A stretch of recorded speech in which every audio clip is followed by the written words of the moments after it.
हरे कृष्ण जय श्री हरि। बैसाख मास की कृष्ण पक्ष में आने वाली एकादशी को वरुथिनी एकादशी कहते हैं। एकादशी व्रत जगत के पालनहार भगवान विष्णु को समर्पित है। एकादशी का व्रत महीने में 2 बार मनाई जाती है, एक कृष्ण पक्ष में, एक शुक्ल पक्ष में। उन्हीं में से बैसाख मास की कृष्ण पक्ष की एकादशी को वरुथिनी एकादशी का व्रत रखा जाता है।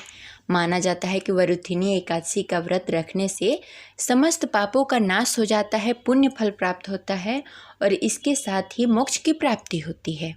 शास्त्रों में बताया गया है कि वरुथिनी एकादशी का व्रत रखने से सुख और सौभाग्य में वृद्धि होती है। इस दिन विधि विधान से भगवान विष्णु और माता लक्ष्मी की पूजा आराधना की जाती है, व्रत रखा जाता है और नियम पूर्वक व्रत संपन्न किया जाता है तो जातक के पुराने पाप भी मिट जाते हैं, सुख सौभाग्य की प्राप्ति होती है, साथ ही समस्त पाप नष्ट हो जाते हैं और पुण्य फल की प्राप्ति होती है और अंत समय में मोक्ष प्राप्ति होती है। तो आइए जानते हैं कि साल 2026 में वरुथिनी एकादशी कब है, पूजा का शुभ मुहूर्त क्या रहेगा और एकादशी का पारण कब किया जाएगा। तो इस वीडियो को अंत तक अवश्य देखिएगा। अगर आपको जानकारी अच्छी लगे तो इस वीडियो को लाइक करके कमेंट बॉक्स में लक्ष्मी नारायण की जय अवश्य लिखें। हिंदू पंचांग के अनुसार साल 2026 में वरुथिनी एकादशी का प्रारंभ 13 अप्रैल 2026 को रात्रि 1:16 होगा।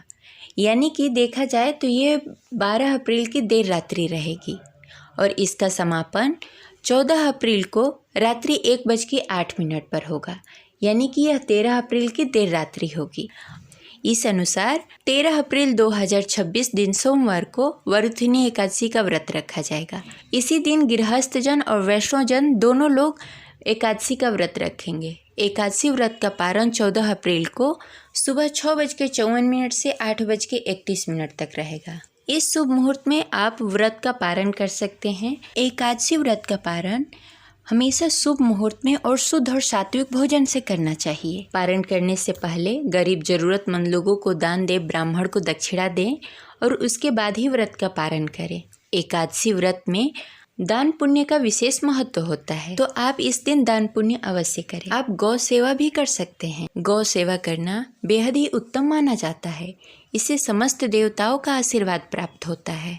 एकादशी व्रत में भगवान विष्णु और माता लक्ष्मी की विधि विधान से पूजा आराधना की जाती है। इस दिन सुबह सवेरे उठकर स्नान आदि से निवृत्त होकर स्वच्छ साफ वस्त्र पहनकर घर के मंदिर में घी का दीपक जलाकर व्रत का संकल्प करें। तत्पश्चात भगवान विष्णु और माता लक्ष्मी की विधि विधान से पूजा करें। भगवान विष्णु को पीले पुष्प अर्पित करें। रोरी चंदन अर्पित करते हुए भगवान विष्णु को मौसमी फल और मिष्ठान का भोग लगाएं। साथ ही उसमें तुलसी पत्र अवश्य डालें, क्योंकि तुलसी पत्र के बिना भगवान विष्णु भोग ग्रहण नहीं करते। तत्पश्चात एकादशी व्रत कथा का पाठ करें। इस दिन कथा सुनना या पढ़ना बहुत जरूरी होता है, क्योंकि कथा के बिना व्रत अधूरा माना जाता है। कथा संपन्न होने के बाद मंत्र जाप करते हुए भगवान विष्णु का नाम जाप करें और आरती करके पूजा संपन्न करें। क्षमा याचना करना न भूलें। हमसे जाने अनजाने जो गलती हो जाती है उसके लिए क्षमा याचना अवश्य करना चाहिए। उसके बाद सब में प्रसाद वितरण करें, स्वयं प्रसाद ग्रहण करें और पूरे दिन भगवान का नाम जाप करते रहें। इस व्रत में आप नमक का सेवन ना करें, आप फल का सेवन कर सकते हैं। इस दिन माता तुलसी की भी विधि विधान से पूजा आराधना करनी चाहिए और संध्या के समय में घी का दीपक जलाना चाहिए। माना जाता है कि इस दिन माता तुलसी की पूजा करने से आपके सभी मनोकामनाएं पूर्ण होती है। तो ये रही आज की जानकारी। आशा करते हैं आपको अच्छी लगी होगी। तो इस वीडियो को लाइक करें और ज़्यादा से ज़्यादा लोगों को शेयर करें। मिलते हैं अगले वीडियो में। तब तक के लिए हरे कृष्णा, राधे राधे।